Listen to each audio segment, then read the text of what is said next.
Hi, good morning. Now that the final season of You has been out for a little while, I thought it was time to finally talk about the biggest problem with the series finale that I've weirdly not seen anybody mention yet, which is crazy considering how big of a misstep it was, and that is completely fumbling the Taylor Swift song in the last episode. Now, don't get me wrong, the use of Olivia Rodrigo's Vampire at the end of episode 9 was great. I loved it, no notes. But in the final episode, the very last episode of You that there will ever be, their one last chance to pull everything together with the quintessential Taylor Swift song, and I think they completely dropped the ball. But don't worry, I picked it up, and I have a pitch that I swear is just perfect. So instead of using some song that I've never heard, which means it's not one of the good ones or else it would have broken containment, that just says the words guilty as sin, like, oh, Joe's guilty, get it? Except not really, based on the rest of the lyrics, so I don't even know what they were going for, but it doesn't matter because I have a better idea anyway. The Taylor Swift song that they should have used at the start of episode 10 is actually two Taylor Swift songs, one for Joe and one for Bronte. First will be Joe's song, which fits him so well, and it fits the show as a whole, especially this season, to the point that I can envision a You music video in my head every time I hear the song, so let's break down how it should have gone. The episode as is starts with Joe and Louise driving out of town.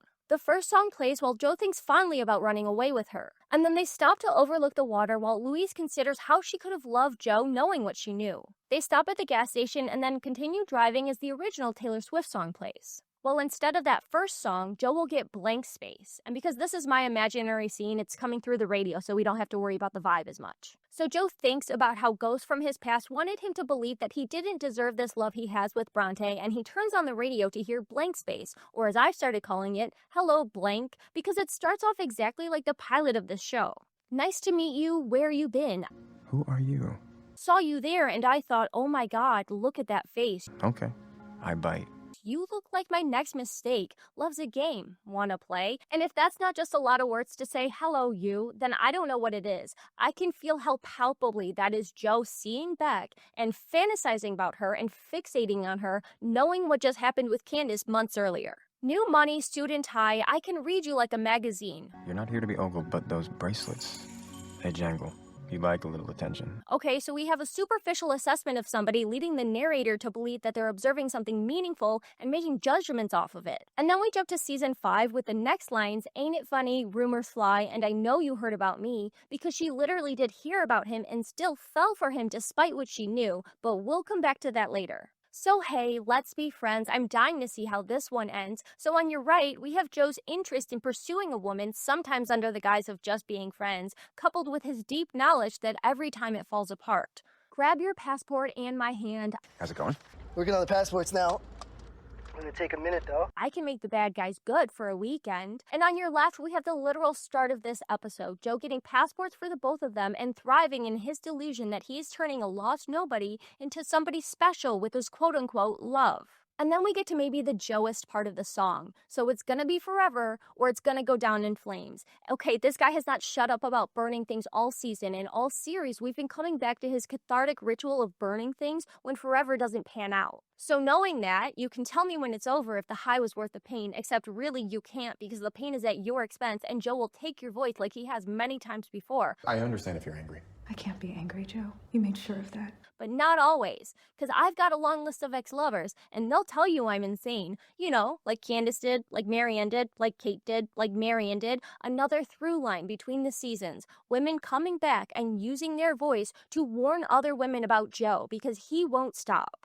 Because you know I love the players, flawed or aimless women that Joe can manipulate by exploiting their shortcomings or insecurities, and you love the game being Joe's weaponization of love and his romantic displays of affection that make his partner feel loved in a way that's stronger than anything else, because who doesn't love to be loved? But with Joe, love has a price. Because we're young and we're reckless, we'll take this way too far. You know, how Joe accidentally takes it too far when he tries so hard to love, but every time it falls apart. Because we're young and we're reckless, and Joe is at fault, but for some reason we have to share the blame.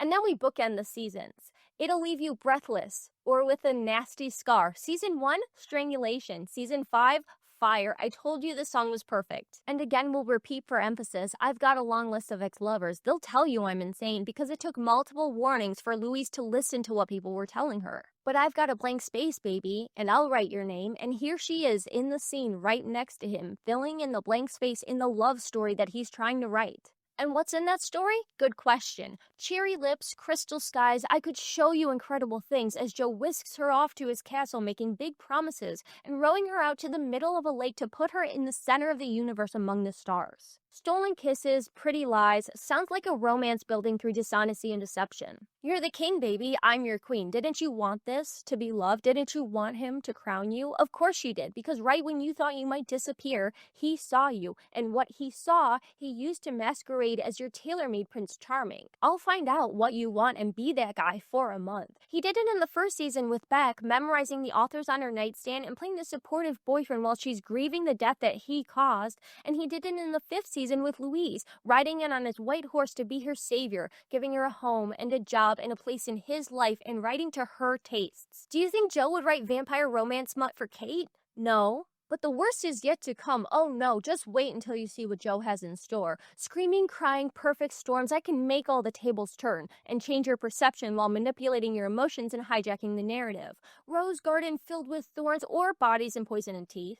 I get drunk on jealousy and then run off and kill Benji, but you'll come back each time you leave, cause darling, I'm a nightmare dressed like a daydream. Self-explanatory, he's the bad thing disguised as a nice guy, and it keeps women coming back thinking that they're pursuing the man that society tells them they should want, not knowing the dark truth about Joe. So it's gonna be forever, or it's gonna go down in flames, and it's that one, it's the down in flames one. You think it's real, you think it's love, you think he's the man of your dreams, and then everything comes crashing down and you find yourself in a nightmare, seeing the real him and then never seeing anything again. And finally, the last fitting line, Joes only want love if it's torture. Don't say I didn't warn you. Which brings us right back to Louise, little miss, I knew you were trouble. Once upon a time, a few mistakes ago. Shit. I realize I may have just copped to breaking into your store more than once. I told you not to come in here.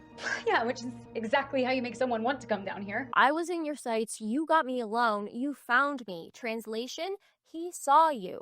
Joe made her feel seen and got her alone, literally isolating her with a job at the bookstore in an apartment upstairs. And hello, once upon a time, just like Blank Space has the fire imagery alluding to destruction that fits so well for Joe, here we're invoking a fairy tale vibe that directly ties into the fantasy that Louise is chasing. I guess you didn't care, and I guess I like that. For somebody like Louise, with no confidence or sense of self, feeling like Joe didn't care about her flaws is appealing and alluring, because when you don't love yourself, you'll cling to somebody saying that they do, because at least somebody does, and maybe if they do, then eventually you will too. And when I fell hard, you took a step back without me. Like when Louise actually falls for Joe, believing that his murder was just self-defense taken too far, only to show up to the bookstore to find Joe proclaiming on a live stream that she was the biggest regret of his life. He's long gone when he's next to me, and I realize the blame is on me. This just describes the scene. This is just calling out Joe for who he is, which will never change even when he has somebody filling in his blank space, and the blame for him being free right now is actually literally on her. Cause I knew you were trouble when you walked in, so shame on me now, but maybe not shame, but like the shame and stupidity that you feel when you realize you've been fooled by somebody you loved. And for Louise, there's the extra layer of her belief in the original conspiracy theory, leaving her feeling doubly like she should have known better. Flew me to places I've never been, till you put me down. It's textbook Joe, offering grand romantic gestures like elaborate Fitzgerald and Zelda-themed dates, or wanting to whisk his you off on a romantic weekend, only to literally put them down when they don't fulfill his narrative.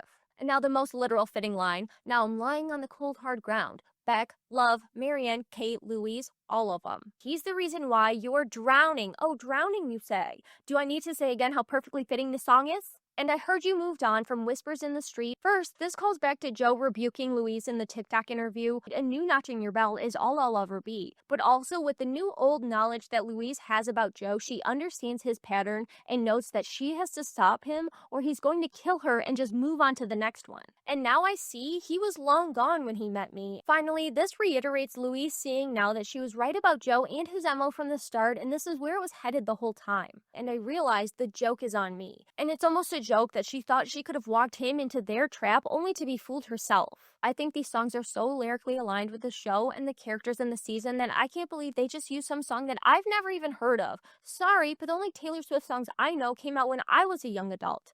That's when my music taste stopped. Oh, sorry, no. In my 30s, I've actually started going back to middle school music and some Aladdin music. I can't help it. I love Aladdin. I don't know why I love Aladdin, but I do.